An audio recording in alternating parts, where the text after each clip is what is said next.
Friends, welcome to my channel. हम जो NCERT की बुक है क्लास 11th की बिजनेस स्टडी की, उसका चैप्टर फर्स्ट करेंगे जिसका नाम है nature and purpose of business. तो इसको हम डिटेल में समझेंगे।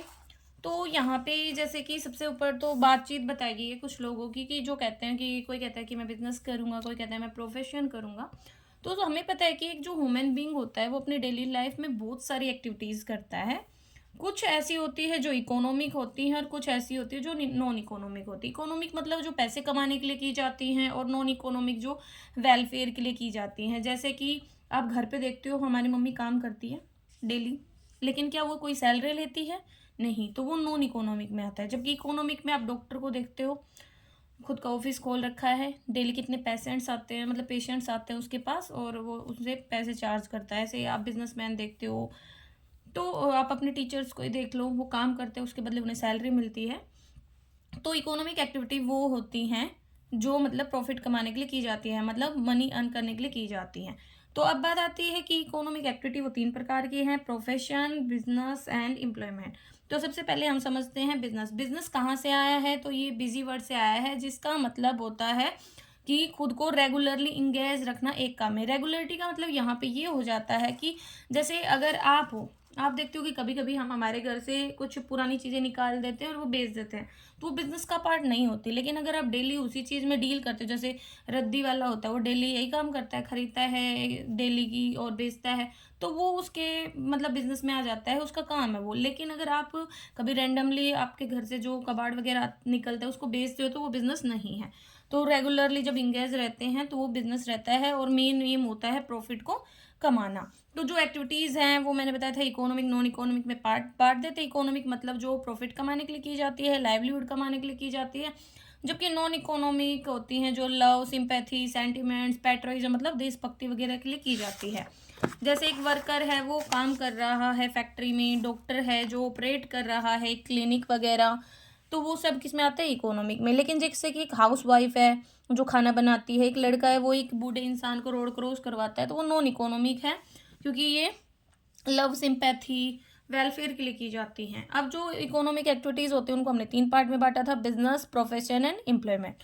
तो बिजनेस मैंने बताया था कि एक इकोनॉमिक एक्टिविटी होती है जिसमें हम क्या करते हैं, गुड्स को बनाते हैं, बेचते हैं, ठीक है, और मेन मोटिव होता है हमारा प्रॉफिट कमाना। तो बिजनेस के अगर फीचर्स की बात करें तो वो होता है, पहला इकोनॉमिक एक्टिविटी है। इकोनॉमिक क्यों? क्योंकि मेन मोटिव होता है प्रॉफिट कमाना, लाइवलीहुड कमाना, ना कि मतलब क्या करना, service like love, affection, sympathy, जिससे आपको रिटर्न में कुछ मिले ही ना।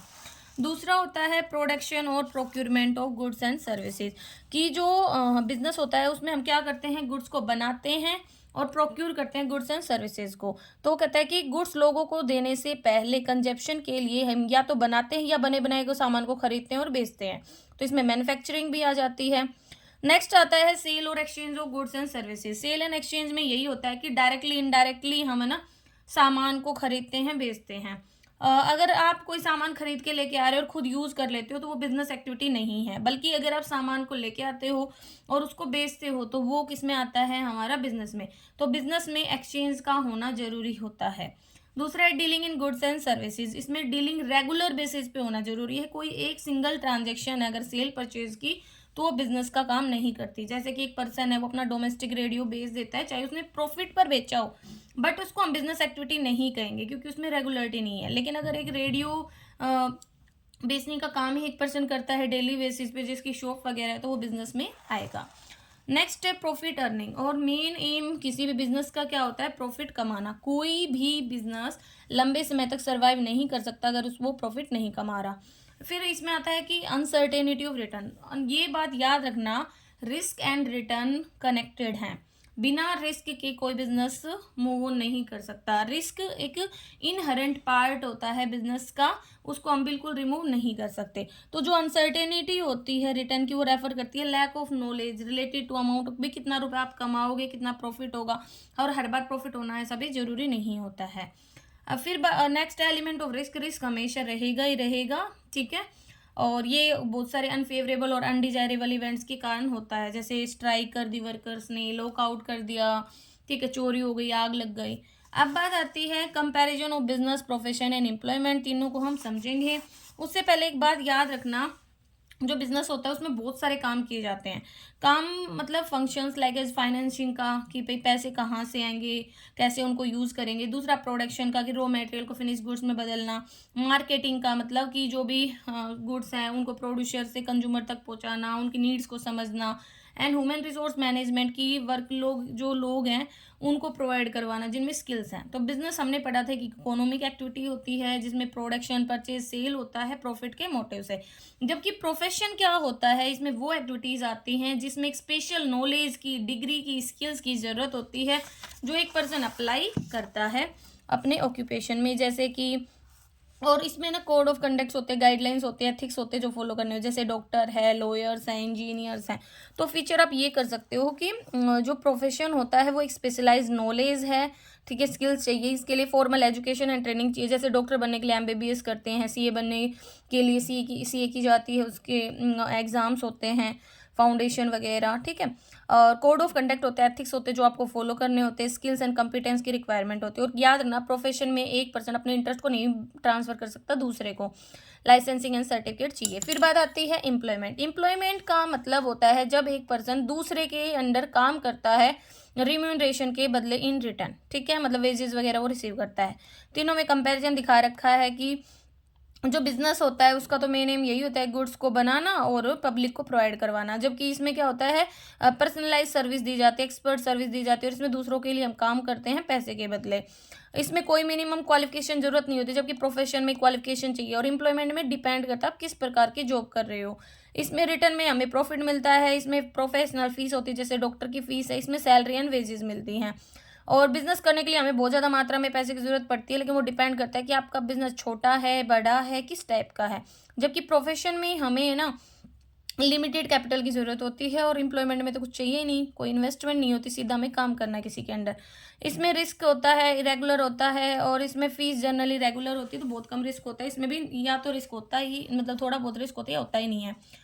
इसमें इंटरेस्ट ट्रांसफर कर सकते हो, इनमें कोई इंटरेस्ट ट्रांसफर नहीं हो सकता। कोड ऑफ कंडक्ट हमारा प्रोफेशन में होता है और एम्प्लॉयमेंट में भी हो सकता है, जैसे अलग अलग ऑर्गेनाइजेशन के अलग अलग रूल्स होते हैं। एम्प्लॉयमेंट के फीचर यही होते हैं, एम्प्लॉयमेंट परमानेंट भी हो सकता है, टेम्पररी भी, कैजुअल भी। एम्प्लॉयर एम्प्लॉयर रिलेशनशिप होती है, वो एक रिम्यूनरेशन के बदले, पेमेंट के बदले काम करता है। एग्रीमेंट होता है उनके बीच में कि भाई कितने टाइम पीरियड का काम है, वो सब। और कैपिटल की जरूरत नहीं होती है, और रेगुलर इनकम है। नेक्स्ट बात आती है बिजनेस की एक्टिविटीज़ को बांटना। तो जो बिजनेस होता है उसको हमने दो पार्ट में बांटा है, इंडस्ट्री एंड कॉमर्स। देखो, सबसे पहले पढ़ा ह्यूमन एक्टिविटीज़। तो जो ह्यूमन एक्टिविटीज़ थी उनको हमने बांट दिया था इकोनॉमिक और नॉन इकोनॉमिक में। फिर इकोनॉमिक में हमने बांट दिया था बिजनेस, प्रोफेशन एंड एम्प्लॉयमेंट। और अब बात आती है बिजनेस। तो बिजनेस को हमने बांट दिया इंडस्ट्री एंड कॉमर्स, इंडस्ट्री को हमने बांट दिया प्राइमरी, सेकेंडरी एंड टर्सरी बोल दो, या सर्विस इंडस्ट्री, और कॉमर्स को ट्रेड एंड एक्सुअली टू ट्रेड। अब प्राइमरी में भी एक्सट्रैक्टिव, जब हम मतलब जो नेचुरल रिसोर्सेज होते हैं उनको एक्सट्रैक्ट करते हैं, जैसे ऑयल वगैरह निकालना। और जेनेटिक्स होते हैं, जैसे मछली पालन वगैरह है, मतलब जो भी पशु वगैरह होते हैं।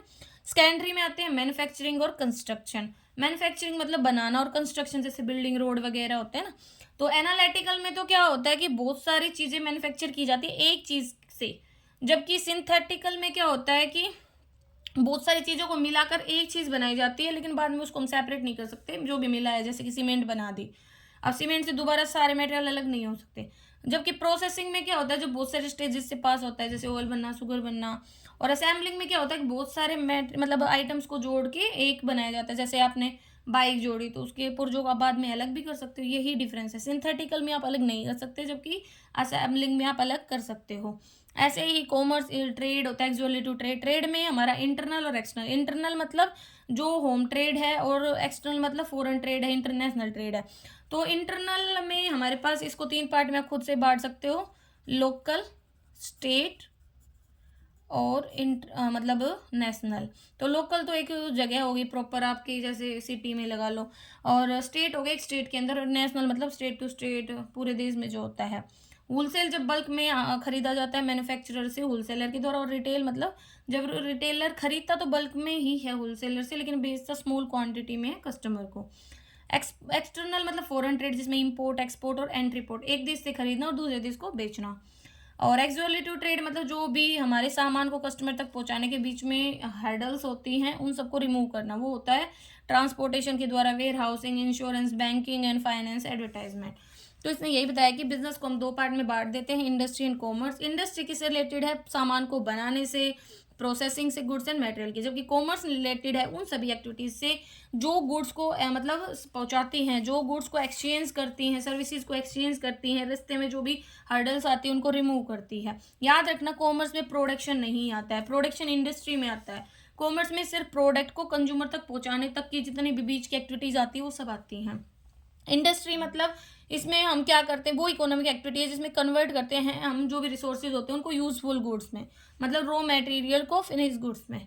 ठीक है, तो ये प्रोडक्शन से, प्रोसेसिंग से रिलेटेड होती हैं और इसमें ब्रीडिंग, रेजिंग एनिमल वगैरह ये सब आ जाता है। तो ये चार्ट से आप पूरा टॉपिक वैसे भी कंसिडर कर गए होगे, समझ गए होगे। तो जैसे इसने एग्जाम्पल भी दिया, एग्जाम्पल के लिए कॉटन टेक्सटाइल इंडस्ट्री है, इसमें हम मैन्युफैक्चर करते हैं यूनिट्स, मतलब वो क्या बनाते हैं, कपड़े। इलेक्ट्रॉनिक इंडस्ट्री वो इलेक्ट्रॉनिक गुड्स बनाएगी। अब बात आती है इंडस्ट्रीज के टाइप। तो इंडस्ट्री में हमारे पास है प्राइमरी इंडस्ट्रीज। तो प्राइमरी इंडस्ट्रीज वो होती हैं जिसमें जो गुड्स होते हैं, एक मिनट, तो प्राइमरी इंडस्ट्रीज वो हो जाती हैं जिसमें वो सारी एक्टिविटीज होती है जो किससे रिलेटेड है, नेचुरल रिसोर्सेज को एक्सट्रैक्ट करने से, प्रोड्यूस करने से। ठीक है, इसमें रिप्रोडक्शन, डेवलपमेंट आता है, लिविंग ऑर्गेनिजम्स का, प्लांट्स का, वो जैसे कि इसको हमने अलग अलग पार्ट में होता है सब डिवाइड किया है एक्सट्रैक्टिव। तो कहता है कि ये इंडस्ट्री एक्सट्रैक्ट करती है, ड्रॉ करती है प्रोडक्ट्स को नेचुरल रिसोर्सेज से। कैसे कि एक्सट्रैक्ट इंडस्ट्री सप्लाई करती है बेसिक रॉ मटेरियल जो भाई मतलब अलग अलग जगह पे यूज होते हैं। और याद रखना भाई हर जगह नहीं एक्सट्रैक्ट कर सकते, अलग अलग जगह इन्वायरमेंट के अकॉर्डिंग वो सामान आपको मिलता है। जैसे फार्मिंग, माइनिंग, लंबरिंग होता है, जो भी लकड़ियां काटने का काम होता है वो सब, हंटिंग, फिशिंग, ये सब आता है। जेनेटिक्स में क्या होता है कि इंडस्ट्री इंगेज रहती है प्लांट्स की ब्रीडिंग में, मतलब प्लांट्स उगाने में, एनिमल्स में, ठीक है, फर्दर रिप्रोडक्शन में, प्लांट्स को सीड्स, नर्सरी वगैरह ये सब आ जाती है हमारी जेनेटिक्स में। नेक्स्ट आती है सेकेंडरी इंडस्ट्री। ये कंसर्न है विद यूजिंग मटेरियल विच है, मतलब जिसको आपने पहले ही निकाल लिया था प्राइमरी में, लेकिन अब आप उसका यूज करके एक फिनिश गुड्स बनाएंगे। तो ये इंडस्ट्री प्रोसेस करती है वो मटेरियल जो प्रोड्यूस करता है गुड्स को फाइनल कंजप्शन के लिए। इसमें भी हमारे पास मैन्युफैक्चरिंग और कंस्ट्रक्टिव आती है। तो मैन्युफैक्चरिंग में मतलब वो इंगेज है गुड्स को बनाने में, रॉ मटेरियल को प्रोसेस करके उनको मतलब यूटिलिटीज में कन्वर्ट करती हैं जो हमारे काम का होता है। तो पहला है एनालिटिकल इंडस्ट्रीज। एनालिटिकल इंडस्ट्रीज होती हैं, एनालिटिकल इंडस्ट्रीज होती हैं जो क्या करती हैं कि भाई एनालाइज करते हैं, मतलब एक ही सामान से, एक ही मटेरियल से बहुत सारे सामान बनाती है। तो जो एनालाइज करती है, सेपरेट करती है अलग अलग एलिमेंट को फ्रॉम द सेम मटेरियल। तो एक मटेरियल से जब बहुत सारे मतलब बनाए जाते हैं, जैसे कि ऑयल है, वो क्रूड ऑयल है, उससे आप पेट्रोल, डीजल वगैरह सब बनाते हो। जबकि सिंथेटिकल इंडस्ट्रीज वो होती है जो कंबाइन करती है बहुत सारे इंग्रेडिएंट को और एक प्रोडक्ट ही बना, जैसे कि सीमेंट, इसमें आप सेपरेट नहीं कर सकते बाद में बनाने के बाद, नो सेपरेशन। ठीक है, प्रोसेसिंग इंडस्ट्रीज क्या होती हैं जो इन्वॉल्व करती है सक्सेसिव स्टेजेस, मतलब एक स्टेज के बाद दूसरा, दूसरे के बाद तीसरा। जैसे कॉस्ट अकाउंटिंग आती है उसमें भी प्रोसेस होता है ना कि एक स्टेज फिर दूसरी फिर तीसरी। असेंबलिंग इंडस्ट्रीज क्या होती है जिसमें आप अलग अलग कंपोनेंट्स को असेंबल करते हो और एक नए प्रोडक्ट में बनाते हो, जैसे कार बनाई, बट आप चाहो तो इसको सेपरेट भी कर सकते हो, कैन सेपरेट। ठीक है, फिर बात आती है कंस्ट्रक्शन इंडस्ट्रीज। तो ये क्या होती है, ये इन्वॉल्व होती है ब्रिज बनाना, बिल्डिंग बनाना, डैम बनाना, रोड वगैरह बनाना। इंजीनियरिंग एंड आर्किटेक्चरल स्किल्स किसमें जरूरत होती है, जैसे कॉन्ट्रैक्टर होते हैं, बिल्डर्स होते हैं। नेक्स्ट आती है ट्रेडरिया, इसको सर्विस इंडस्ट्री भी बोल देते हैं। तो ये क्या करती है, प्राइमरी और सेकेंडरी को सपोर्ट करती हैं, सर्विस प्रोवाइड करवाती हैं। ठीक है, और जैसे हमें पता है कि ये पार्ट है कॉमर्स का, क्योंकि एक्सक्लूसिव ट्रेड है ना, वो ही एक्टिविटीज होती हैं जो हमारी हेल्प कर, जैसे कि ट्रांसपोर्ट, बैंकिंग, इंश्योरेंस वगैरह। अब बात आती है कॉमर्स। तो कॉमर्स क्या करता है, स्मूथ फ्लो करता है गुड्स एंड सर्विसेज को कंज्यूमर तक। इसमें प्रोडक्शन नहीं आता, बल्कि प्रोडक्शन हो चुका है, उसके बाद जब उस प्रोडक्ट को आप कंज्यूमर तक पहुंचाते हो तो वो सारी एक्टिविटीज आती है। तो ये सम टोटल होता है उन सभी एक्टिविटीज का जो इंगेज है रिमूव करने में, जो भी बाधाएं हैं पर्सन, पैलेस, टाइम, रिस्क वगैरह की, उन सबको। तो कॉमर्स में दो प्रकार की एक्टिविटीज आती है, ट्रेड और एक्सक्लूसिव ट्रेड। थोड़ा प्रोनाउंसिएशन अलग हो सकता है। तो buying and selling of goods को हम क्या बोलते हैं, ट्रेड। तो ट्रेड क्या है, buying and selling of goods. बस बहुत सारी एक्टिविटीज होती हैं जिनसे परचेज सेल दोनों चीजें होती हैं, जिन्हें हम सर्विसेज या एक्सक्लूसिव ट्रेड बोल देते हैं। तो इसमें आती हैं जैसे कि transport, banking, insurance, communication, advertisement, packaging, warehousing. तो कॉमर्स में ये दोनों चीजें आती है, इसमें बाइंग भी आती है और सेलिंग भी आती है गुड्स की, जबकि एक्चुअली में ये सारी चीजें आती हैं। अब हमें पता है कि बहुत सारी एक्टिविटीज होती हैं और ना भाई free flow of goods maintain करना जरूरी होता है, लेकिन बहुत सारी बाधाएं आ जाती है, जैसे लोगों की, पैलेस की, टाइम की, रिस्क की। तो इन सभी को रिमूव करने में कौन हमारी हेल्प करते हैं? कॉमर्स। कॉमर्स मतलब एक्चुअली टू ट्रेड। तो ट्रांसपोर्ट तो जगह की प्रॉब्लम को सोल्व कर देता है, सामान बनता कहीं है लेकिन कंज्यूम कहीं होता है। अब आज सामान बना जरूरी आज ही वो कंज्यूम हो जाएगा, टाइम गैप भी होता है। तो स्टोरेज एंड वेयर हाउसिंग हमारी हेल्प करती हैं, पैसे की प्रॉब्लम को बैंक हेल्प करते हैं, ठीक है। तो ट्रेड का मतलब होता है कि जब हम सामान को खरीदते और बेचते हैं, तो ट्रेड रेफर करता है sale, transfer, exchange of goods. इसमें हम क्या करते हैं, गुड्स को जो प्रोड्यूस किए हैं उसको अल्टीमेट कंज्यूमर तक पहुंचाते हैं, तो इसमें बाइंग एंड सेलिंग आती है। जो ट्रेड होता है उसको हम दो पार्ट में बांट के चलते हैं, इंटरनल और एक्सटर्नल। इंटरनल जो डोमेस्टिक बाउंड्रीज में होता है इसको हम होम ट्रेड भी बोल देते हैं। तो बाइंग एंड सेलिंग गुड्स की जब हमारी जोग्राफिकल बाउंड्रीज में होती है कंट्री की, उसे हम इंटरनल ट्रेड कहते हैं। इंटरनल ट्रेड को भी हम दो पार्ट में बांट देते हैं, होलसेल और रिटेल। तो जब गुड्स को मतलब परचेज और सेल किया जाता है बल्क में, तो उसे होलसेल ट्रेड कहेंगे, लेकिन जब गुड्स को खरीदा और बेचा जाता है स्मॉलर क्वांटिटीज में, तो उसे रिटेल ट्रेड कहेंगे, मतलब रिटेलर थोड़े में ही खरीदता बेचता है। एक्सटर्नल और फॉरेन ट्रेड या इंटरनेशनल ट्रेड भी बोल सकते हैं, जब गुड्स की एक्सचेंज होता है, सर्विसेज का एक्सचेंज होता है जो अलग अलग कंट्री से बिलोंग करते हैं उन लोगों के बीच में। अगर गुड्स को हमने एक कंट्री से खरीदा और दूसरे, मतलब देखो इंपोर्ट का तो मतलब जब हम दूसरे देश से खरीदते हैं, एक्सपोर्ट का मतलब जब हमारे देश के सामान को दूसरे में बेचते हैं, और इंट्रीपोर्ट मतलब एक देश से खरीदते हैं और दूसरे देश में बेचते हैं, मतलब एक के लिए हम इंपोर्टर और दूसरे के लिए एक्सपोर्टर हैं। एक्चुअली मतलब जो हेल्प करती हैं ट्रेड की उसे बोलते हैं एक्चुअली टू ट्रेड। तो एक्चुअली एक इंटीग्रल पार्ट है कॉमर्स का, पर्टिकुलर बिजनेस का। इसके बिना मतलब है ना अच्छे से कॉमर्स चल ही नहीं सकता, अच्छे से एक्टिविटीज हो ही नहीं सकती। इसमें आती है transport, banking, insurance, warehousing, advertisement वगैरह। तो बात आती है ट्रांसपोर्ट। तो ट्रांसपोर्ट एंड कॉमर्स, कम्युनिकेशन। तो ट्रांसपोर्ट तो क्या करता है, गुड्स को मूव ऑन करता है, और कम्युनिकेशन क्या करता है, इंफॉर्मेशन को शेयर करता है। तो प्रोडक्शन ऑफ गुड्स एक जगह पे होता है, लेकिन उसका जो कंजप्शन होता है पूरे वर्ल्ड वाइड होता है। लाइक जैसे कि टी है आसाम में बनाई जाती है, कॉटन गुजरात में। तो ट्रांसपोर्ट है ना गुड्स का मूवमेंट लेके आता है एक जगह से दूसरी जगह पे। फिर बात आती है कम्युनिकेशन। कम्युनिकेशन में क्या होता है कि हम कम्युनिकेट करते हैं पोस्टल सर्विसेज, टेलीफोन फैसिलिटी वगैरह की हेल्प से। जैसे आज के टाइम में तो कंज्यूमर्स होते हैं वो ऑनलाइन भी सामान खरीदते हैं। बैंकिंग एंड फाइनेंस में क्या होता है कि जो फंड्स होते हैं वो अवेलेबल करवाए जाते हैं, क्योंकि कोई भी बिजनेस होता है उसे पैसे की ज़रूरत होती है, जैसे कि रॉ मटेरियल खरीदने के लिए, छोटे मोटे खर्चों को बियर करने के लिए। तो बैंकिंग हेल्प करती है इन सभी प्रॉब्लम को दूर करने में। बैंकिंग पैसे को उधार दे देती है, ओवरड्राफ्ट की फैसिलिटी देती है, क्रेडिट फैसिलिटी वगैरह देती है। नेक्स्ट आते हैं हमारे पास इंश्योरेंस। इंश्योरेंस क्या होता है, हमें रिस्क के अगेंस्ट में प्रोटेक्ट करता है। हमें पता है कि बहुत सारे प्रकार के रिस्क होते हैं किसी भी बिजनेस में, जैसे कि आग लगना, चोरी होना या अदर प्रकार के रिस्क। जैसे रास्ते में गुड्स खराब हो जाए, चोरी हो जाए, डैमेज हो जाए, तो जो एम्प्लॉयर होता है वो खुद को इन सभी रिस्क से बचाने के लिए क्या कर लेता है, खुद का इंश्योरेंस करवा लेता है, जो हमें प्रोटेक्शन मिल जाता है। वेयर हाउसिंग क्या होता है कि स्टॉक रखना, मतलब सामान हमें पता है कि आज बनाया जरूरी नहीं है कि वो इमीडिएटली कंज्यूम होगा, तो हम क्या करते हैं उसको स्टॉक में रख लेते हैं और जब जरूरत होती है तब हम उसको अवेलेबल करवा देते हैं। तो वेयर हाउसिंग हेल्प करती है बिजनेस को इस प्रॉब्लम को दूर करने में, स्टोरेज एंड फैसिलिटी की। फिर बात आती है एडवर्टाइजिंग। एडवर्टाइजिंग का मतलब होता है प्रमोट करना, मतलब प्रोडक्ट के बारे में कस्टमर को बताना। तो सामान बना लिया वो ही काफ़ी नहीं होता है, कॉन्टेक्ट करना कस्टमर तक, उन्हें बताना, ये सब भी इम्पोर्टेंट होता है। नेक्स्ट बात आती है बिजनेस का ऑब्जेक्ट। तो कोई भी बिजनेस है उसका मेन ऑब्जेक्ट तो प्रॉफिट ही होता है। तो जो स्टार्टिंग पॉइंट की बात करें किसी भी बिजनेस की, तो वो ऑब्जेक्ट होता है, क्योंकि ऑब्जेक्ट ही बताते हैं कि उसे करना क्या है।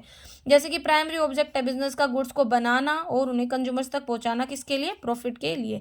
लेकिन जो प्रॉफिट है हमें पता है कि मेन ऑब्जेक्टिव है, लेकिन अकेला ऑब्जेक्टिव नहीं है, उसके अलावा भी बहुत सारे ऑब्जेक्टिव होते हैं जो बिजनेस को करने चाहिए। अब बात आती है कि हम प्रॉफिट को ही मेन क्यों ऑब्जेक्ट मानते हैं, क्योंकि जो प्रॉफिट होता है वो बिजनेस के लिए इनकम का सोर्स है और फाइनेंस का सोर्स है, खर्चे को मीट करने में हेल्प करता है, वर्किंग को अच्छे से करवाता है कि भाई हाँ अच्छे से बिजनेस चल रहा है, अगर अच्छा प्रॉफिट है अच्छा बिजनेस है। जो बिजनेस की यूटिलिटी है उसको अप्रूव करवाता है, रेपुटेशन बनाता है। लेकिन उसके अलावा भी बिजनेस के बहुत सारे ऑब्जेक्टिव होते हैं, जैसे कि सर्वाइवल है, प्रोस्पेरिटी है, कि बिजनेस ये भी तो चाहता है कि मैं लॉन्ग टर्म तक सर्वाइव करता रहूँ, ठीक है। तो जो ऑब्जेक्टिव होते हैं वो हमने बांटे, जैसे मार्केट में स्टैंड रहना, मतलब मार्केट में उसकी इमेज अच्छी हो, लंबे समय तक चले। दूसरा इनोवेशन, नई नई आइडियाज़ मेथड्स को इंट्रोड्यूस करवाना। प्रोडक्टिविटी की मेरी प्रोडक्टिविटी वगैरह बढ़े, ठीक है, प्रोग्रेस हो। फिजिकल एंड फाइनेंशियल रिसोर्सेज अच्छे से अवेलेबल हो, मेरे पास अच्छे प्लांट्स हो, मैं बिल्डिंगें हों, ठीक है, फाइनेंशियल मेरे पास पैसे की कमी ना हो, मैं आसानी से एक्वायर कर पाऊँ उसको। प्रॉफिट कमाना। और manager performance and development, business enterprise ये भी चाहता है कि जो मैनेजर है वो अच्छे से काम करे, कोऑर्डिनेट हो। Worker performance and attitude, worker की जो परफॉर्मेंस एंड एटीट्यूड है वो भी उसका कॉन्ट्रीब्यूशन बताता है प्रोडक्टिविटी एंड प्रॉफिटेबिलिटी की तरफ। Next social responsibility, social responsibility मतलब ऑब्लिगेशन सोसाइटी की तरफ, ये भी एक बिजनेस का ऑब्जेक्ट है कि सिर्फ खुद का प्रॉफिट ना देखना, सोसाइटी का सर्वाइवल भी। और हमें पता है CSR एक्टिविटीज़ आपने पढ़ी होगी, अब 2% कॉन्ट्रीब्यूशन कंपलसरी कर दिया है, ठीक है, कि उसे अपने प्रीवियस 3 ईयर का नेट प्रॉफिट का 2% CSR एक्टिविटीज़ पर खर्च करना होगा। वह रिस्क, हमें पता है रिस्क बिजनेस का इंपॉर्टेंट पार्ट है। बिजनेस रिस्क को समझे तो पॉसिबिलिटी ऑफ लॉस को ही हम रिस्क बोलते हैं। तो पॉसिबिलिटी ऑफ इनएडिक्वेट प्रॉफिट या लॉस जो होता है उसे हम रिस्क कहते हैं, जो अनसर्टेनिटीज या अनएक्सपेक्टेड इवेंट्स के कारण होता है, जैसे कि डिमांड घट गई, सेल्स घट गई।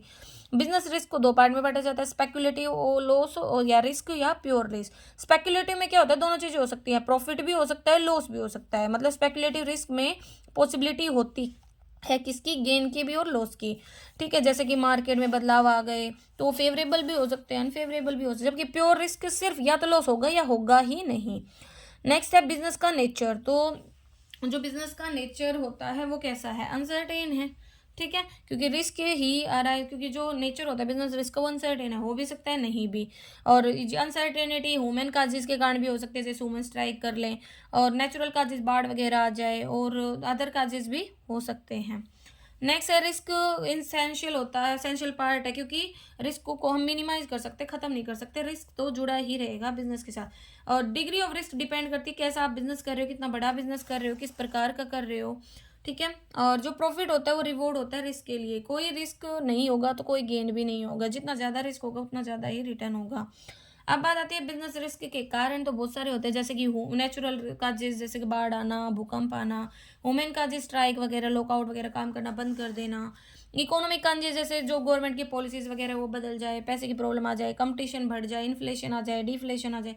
अदर काजेज में जैसे टेक्नोलॉजी का बदलना, टेक्नोलॉजिकल, मैनेजरल काजेज, मैनेजमेंट अच्छे से काम ना करे, मैकेनिकल डिस्टर्बेंस वगैरह। अब बात आती है रिस्क से डील करने के मेथड्स क्या हैं, तो बहुत सारे मेथड होते हैं, जैसे कि पहला है कि उस एरिया में जाओ ही मत जहाँ पे बहुत ज़्यादा रिस्क की ट्रांजेक्शन हो। प्रिवेंटिव मेजर्स लो, लाइक एज इंश्योरेंस वगैरह लेना। और कहता है कि रिस्क को कम करने की कोशिश करो, अज्यूम करो रिस्क, इसके लिए प्रोविजंस वगैरह बनाओ, ठीक है, जैसे बैड एंड डाउटफुल डेब्ट्स के लिए रिस्क को बांटो अलग अलग एंटरप्राइजेज के साथ। अब बात आती है स्टार्टिंग ए बिजनेस, ठीक है, जब आप एक बिजनेस को स्टार्ट करते हो तो ऐसे कौन कौन सी चीज़ें, बेसिक फैक्टर्स क्या होते हैं, तो जो बिजनेस एंटरप्राइजेज होता है वो सिमिलर होता है, जैसे कि जो ह्यूमन एफर्ट्स करता है, रिसोर्सेज वगैरह को एम्प्लॉय करता है, वैसे ही एक बिजनेस को जब वो स्टार्ट कर रहा है, एक नया बिजनेस, तो उसे सारी प्रॉब्लम वगैरह को पहले से एंटिसिपेट करना चाहिए, उन्हें सोल्व करने की कोशिश करनी चाहिए। तो सबसे पहले वो ये सोचेगा कि भाई सिलेक्ट करेगा बिजनेस लाइन की, मतलब मुझे किस प्रकार का बिजनेस करना है, तो नो मोस्ट सी बात है हम वही बिजनेस करते हैं जिसमें हमें ज़्यादा प्रॉफिट होता है। दूसरा फिर वो सोचेगा कि बिजनेस का साइज़ क्या होगा, स्केल क्या होगा, ऑपरेशंस का, बड़ा छोटा, तो उसके अकॉर्डिंग उसे कैपिटल वगैरह की भी तो जरूरत रहेगी, फिर वो उसे अरेंज वगैरह करेगा। फिर वो ओनरशिप चेक करेगा कि भाई मैं सोल प्रोप्राइटरशिप बिजनेस, मैं अकेला बिजनेस कर लूँ, सोल नहीं आएगा यहाँ पे, सेल नहीं आएगा, या मैं पार्टनरशिप में बिजनेस करूँ, या कंपनी खोल लूँ, या कोऑपरेटिव सोसाइटी ओपन कर लो, क्या करना है। लोकेशन ऑफ बिजनेस, फिर लोकेशन देखेगा कि बिजनेस कहाँ पे होना चाहिए। सो कॉमन सी बात है, ऐसी जगह पे हो जहाँ पे आप आसानी से कस्टमर से कनेक्ट कर पाओ, जहाँ पे आसानी से रॉ मटेरियल अवेलेबल हो, लेबर अवेलेबल हो। फिर है फाइनेंसिंग भी, अब जो बिजनेस कर रहे हो उसके लिए कैपिटल कहाँ से आएगी, कितनी कैपिटल चाहिए, फिक्स कितनी चाहिए, डेली नेचर के लिए वर्किंग कैपिटल कितनी चाहिए। फिर फिजिकल फैसिलिटी भी देखोगे, मशीनें वगैरह, इक्विपमेंट वगैरह, बिल्डिंग वगैरह, प्लांट लेआउट, मतलब प्लांट का स्ट्रक्चर कैसा होगा, उसमें आप मशीनों वगैरह को कैसे अरेंज करोगे, मतलब डिपार्टमेंटाइजेशन वगैरह, फिजिकल अरेंजमेंट वगैरह कैसे होगा मशीन एंड इक्विपमेंट का। फिर वर्कफोर्स को अपॉइंट करोगे, ठीक है, तो फिजिकल के साथ साथ वुमेन भी एक्टिविटीज भी मैटर करती हैं। फिर टैक्स प्लानिंग वगैरह, और फिर एंटरप्राइज को एक्चुअल में आप एक शेप दे देते हो। ये हमारी समरी दे रखी है एनसीईआरटी बुक की, ये पूरा चैप्टर जो भी आपने पढ़ा है उसकी। यहाँ पे कुछ एमसीक्यू है, जैसे कौन सा है जो फीचर नहीं है बिजनेस एक्टिविटी का, सैलरी एंड वेजेस नहीं है। रिफाइनरी एंड शुगर एंड जो इंडस्ट्रीज होती है, मिल्स होते हैं, वो किस में आती है, सेकेंडरी में। देखो अगर ऑयल आता तो उसको हम प्राइमरी में कह सकते थे, लेकिन शुगर आ गया इसीलिए सेकेंडरी में आता है। कौन सा है जो क्लासीफाई नहीं कर सकते इज वैल्यू टू ट्रेड में, mining. Occupation in which people work for other, दूसरे के लिए काम करते हैं, रिम्यूनरेशन लेते हैं, वो होता है एम्प्लॉयमेंट। इंडस्ट्रीज जो प्रोवाइड करती हैं स्पोर्ट सर्विसेज अदर इंडस्ट्रीज को, उसे टर्सरी या सर्विस इंडस्ट्रीज कहते हैं।